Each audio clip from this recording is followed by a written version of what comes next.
this is an interesting scenario because I have seen this before. And I'm going to answer the question. I mean, the scenario, I'm not really going to delve into it, other than, the child has been on alternative testing instead of being forced to take the end of year test, which, by the way, has nothing to do with our kids. It's a school report card that's more attached to Every Student Succeeds Act. And then prior to that, No Child Left Behind. So it's really has nothing to do with your kid, and it's a source of a lot of anxiety now, and I think it's ridiculous with our students. So any state that you're allowed to waive participation, and waive it. It had nothing to do with you. Nothing to do with our kids. Nothing to do with their grades. It's something that absolutely should go away. But it's not going to go away until enough parents start standing up and saying, no, my kid's not going to sit there and participate in this pointless crap. Okay. And quite frankly, our teachers need to be able to teach again instead of teach toward an assessment. I would like to free our teachers.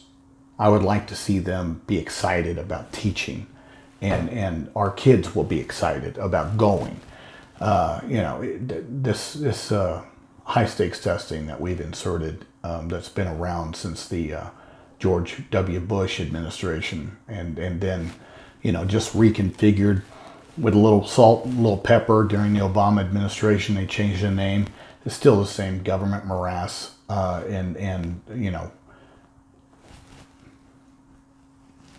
but see, now he's in 6th grade. And so now you have a district representative, and I'm going to lean heavily to assume that the principal has a large role in that.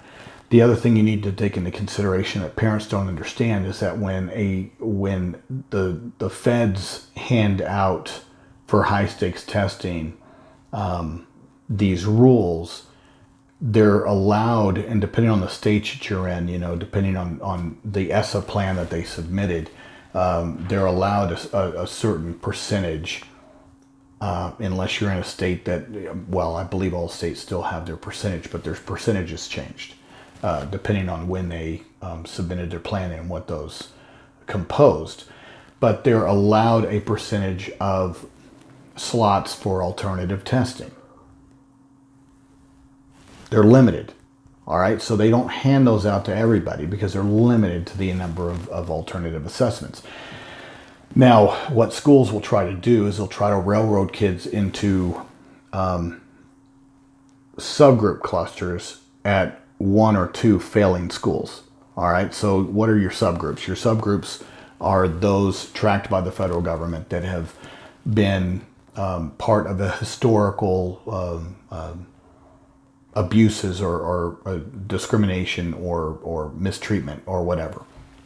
And so our subgroups that we track on these legislation is poverty, African American, Hispanic, and special education.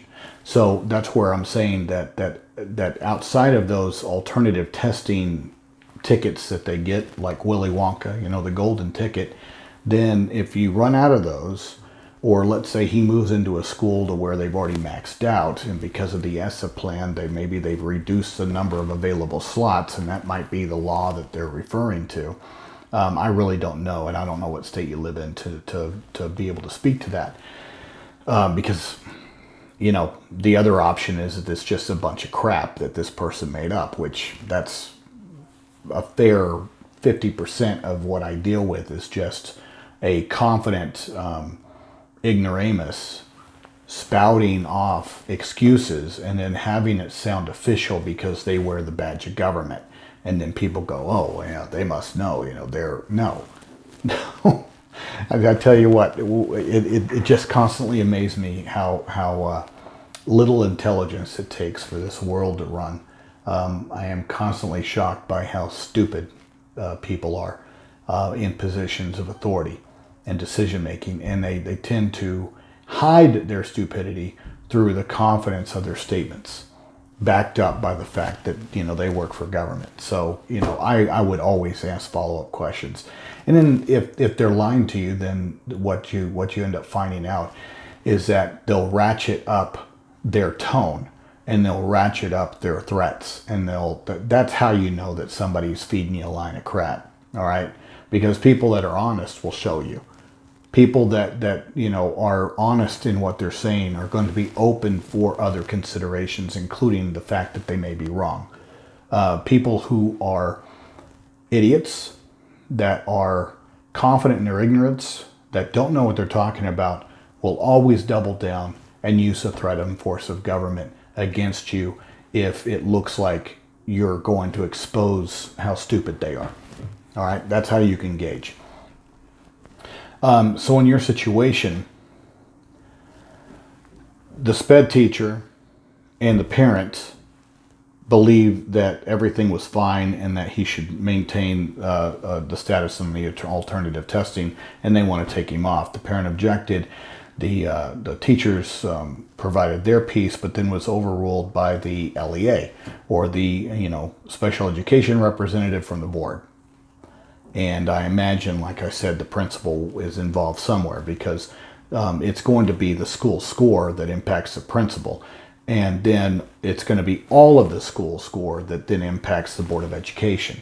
So there's going to be some motivations there that have nothing to do with your child as to why they're making these decisions. So keep that in mind, that this really has nothing to do with the child. It has something to do with much bigger aspects of federal compliance or state compliance. And then they just run over our kids in the process, that they don't matter in these decisions. So what role do parents and teachers play on a team? And in that particular situation, it's not majority rules. And one person does not have any more power than everyone else. Okay? So that whoever that is from the board, the LEA, it's not like they can sit there and trump everybody else. They can't. Now, at the same time, if you recorded your IEP meeting, or you had minute notes and you had all of that laid out, bravo. If you didn't, do that in the future. They've got to sit there and maintain a record. If you live in a state that allows, technically is your right to be able to record, for clarification. But please check the state you live in, as some of these schools get a little crazy about that. Okay. But just keep in mind that documentation, even meeting minute notes, will sit there and help ferret this out if you need to get to that point. But the rule on an IEP team is consensus. All right? Everybody has to agree. And when consensus isn't there, the school can still move forward with whatever they determine. And if the parent is in disagreement, then the parent has a few options. The parent has to file a due process complaint, a state complaint, request mediation.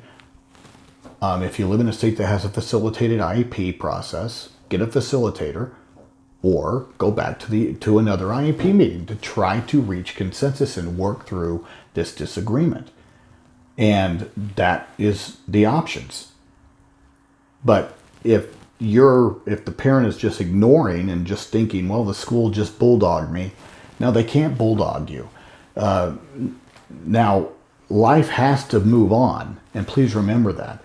I mean, the school's requirement and duty to provide your child with a free and appropriate public education is a daily mandate, all right, where everything's gauged at the end with regards to whether your child made progress, but it is a daily mandate.